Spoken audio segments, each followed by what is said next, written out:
Hi everyone, today I'm going to show you how to make a pattern and sew this easy shirred summer dress. So this is perfect for beginners and it has removable straps so that it can be worn two ways. So I'm using this fabric. It's a really nice cotton gingham, and gingham is a great trick to use when shirring because you can just follow the lines on the fabric so you don't need to make your own. Honestly, I don't know how much I've got, maybe a double duvet amount, as if it's one side. I'd say 2 meters perhaps. So to start with, then you want to measure yourself around the chest, and for me I'm 36 inches, and then you want to do 1.5 times that, so you can do it on a calculator. I think for me that's 54, so my piece would be 54 inches, and then so it's going to be 54 times by the length that you want the dress to be. So for me, I've just got my tape measure. I want the top to start around here, and I'm just looking down. It skims my knee at around 35 inches, so I'm going to make it that long. But I'm going to put a diagram here, so pause it if you need. But I'm also doing a tiered skirt, as you'll have seen in the introduction. But you don't need to do that. You can just make it long and hem the bottom. It's easier, but I love a tiered skirt. This is what I'm talking about when I say tiered, by the way, this image. So I'm gonna cut my fabric. I love this one. I wasn't sure between this blue and yellow or this pink and white, but I'm making it for my mum and I feel as though she'd prefer this blue. But I was thinking a nice tiered dress would be a combination of both. Reminder that you can rip cotton, you don't need to cut it the whole way.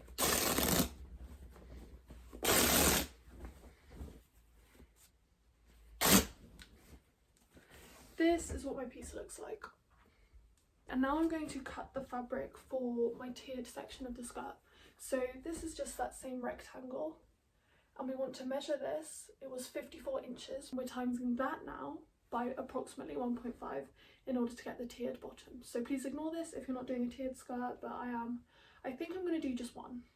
I might change my mind, I might do another. For now I'm just going to do one.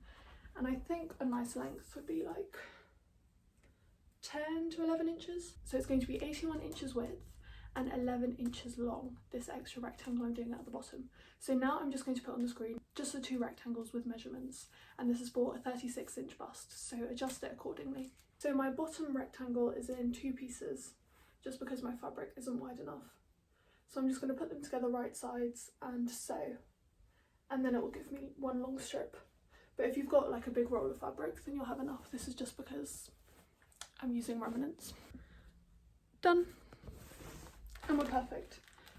So now we've got our 2 rectangles. That's all we need until we do the straps later, but I've got some fun ideas for those, so I'm not going to do them just yet. And you can have this strapless as well.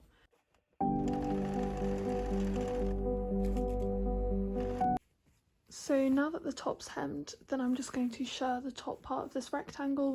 So I'm going to start where the pin is, and then I'm going to do every other gingham line. I'd say it's around an inch gap between each one.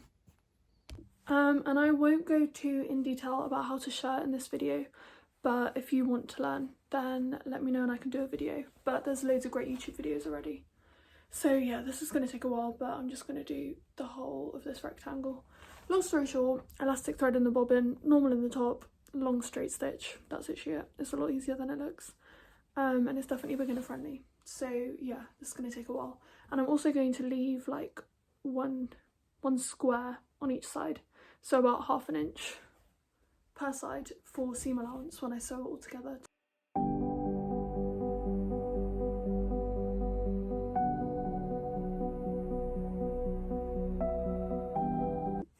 My shirring is now all done.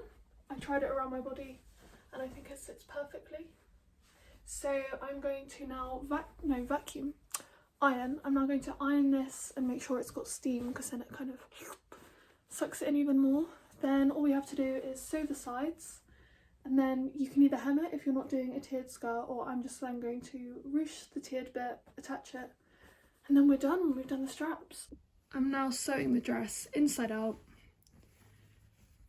and then I'm just going to do a seam the whole way along. So that is the ruched bit as well as the skirt, just to actually turn it into a dress.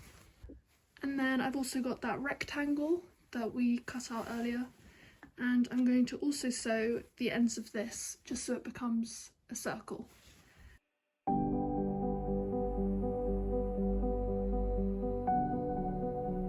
part is now done. And so I want to measure the length of the bottom, and then for the very bottom tiered part, then you can either do long stitches and then ruche it with the stitch, but I just find it's really time consuming, so instead I use an elastic, which will be the length of this skirt, and then I'm going to use the elastic and sew it so that the elastic ruches it. I'll show you what I mean. So I've got this elastic, and I'm going to get the dress and the hem of it, and I'm going to pull the elastic to be the same length.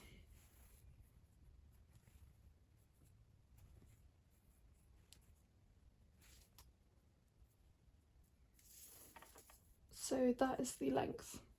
And then I'm going to cut this and sew it around the other rectangle.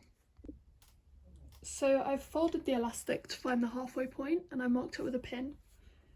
And I've done the same for this rectangle and also marked it with a pin. And now we want to match these up. So I'm just going to pull the elastic along, and then I've got the pin here, and I'm going to pin them together.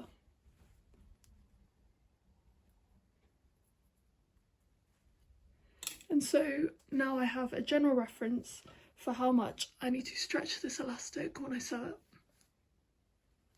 And then when I get to the halfway mark, I'm just going to pin the end of this onto the other side, but I'll do that when it's in the sewing machine.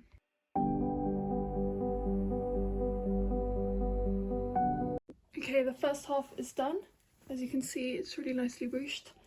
And then I'm just going to do the same thing, continue sewing and pulling on the elastic while I sew. All done. This is my favourite way to ruche. I just think it's so much easier than doing the long stitch and pulling them. So I'm now getting the skirt and the tiered part of the skirt, putting them right sides together, and then just pinning the whole way along.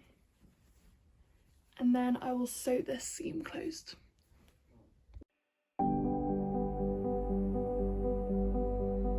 At this point we are virtually finished. I'm so excited. So if you want it to be strapless, then the top part is finished, but I'm going to add straps. And then all we want to do to finish off the skirt bottom is to hem it. So for that I'm just going to do a usual rolled hem, fold it once, fold it twice, and then do a straight stitch all along.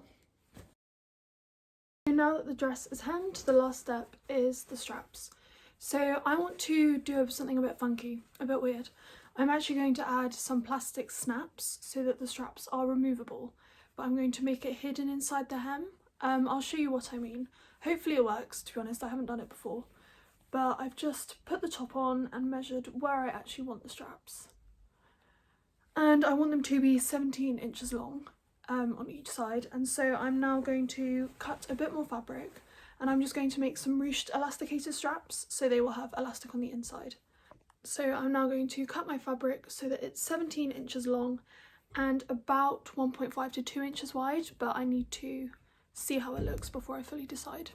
2.5 inches by 17 inches, and then all I'm going to do is fold it in right sides together and sew along this seam, and then I will turn them inside out, add elastic, and work out what we're going to do with the snaps.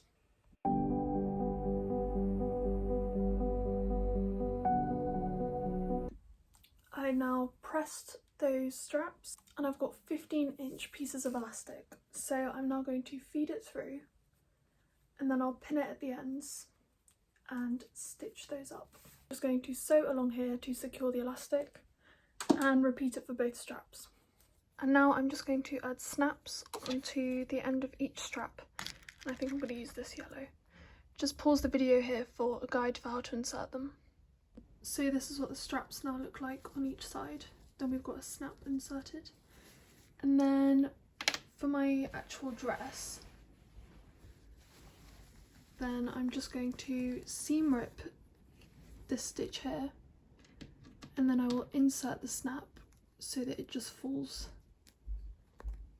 like that. So it's not visible from the front, but it's visible on the outside. And then I think I'll restitch it around the snap.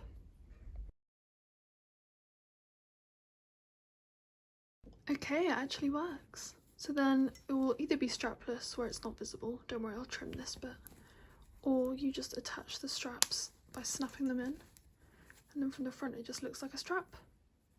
Perfect, so I'm going to repeat this on all 4 sides, and then for this part I'm going to snip off that thread, and then I think I'm just going to sew this back down by hand stitching. I just think it would be the best way because I can't get super close to this snap with the needle.